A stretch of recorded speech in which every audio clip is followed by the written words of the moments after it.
napakagarantisado. Dahil nagawa na nga ang power bank station na nagmula kay Koy.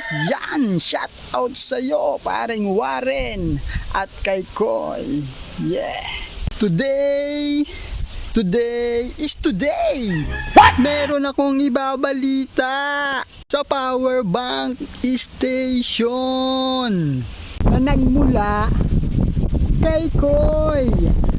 Lakas ng hangin, para akong tatangayin papunta sa'yo. Pugod yan. Eto na nga. Ayan mga kabata, ito si Koy, yung power bank station. Yan. Ito yung sa 12 volts niya. Yan. Yan. Meron siya dito. Ito yung 220 niya. Yan. Pwede kayo magsaksak dyan ng mga kung ano-ano na pwedeng masaksak na appliances na sa capacity niya, no? Yan. Likod, dito may isasaksak yan para siya charge. Ang isaksak sa kuryente, yan, pwede rin siya sa solar, no? Ayan po ang kanyang solar. Ang kinaganda niyan, pag hindi mo isasaksak sa kuryente, yan, isasaksak mo sa solar niya. Wow! Ang galing! No, papaganahin natin ang Wi-Fi. Wow! Ang galing! Cellphone. Ayan nga mga kabatak, no, mga sinasabay natin dyan ang Wi-Fi at cellphone, ano, sabay natin siyang habang gumagana ang Wi-Fi, nag-share tayo ng cellphone. Wow! Ang galing! Nakakapag-TikTok na nga tayo kasi gumana na ang Wi-Fi. Wow! Ang galing!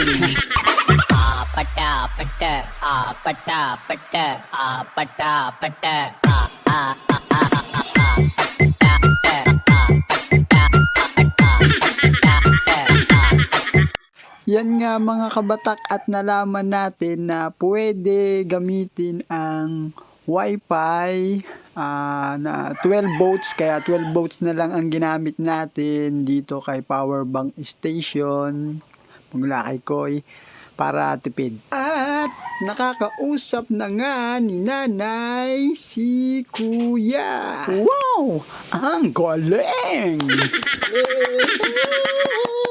Mula 6 ng gabi, umabot nga ng alas 6 ng umaga, bali 12 hours ang tinakbo niya. Halos hindi ko nga maabutan. Ayan, gumamit pa rin tayo ng charge sa cellphone habang charge natin ang power bank station. Yeah.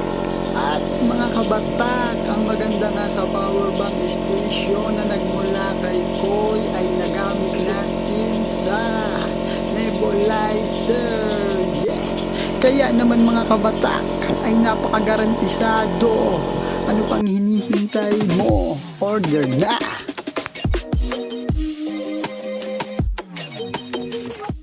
Ayan! Kung nasayahan ka sa ating video, please share, like, and comment.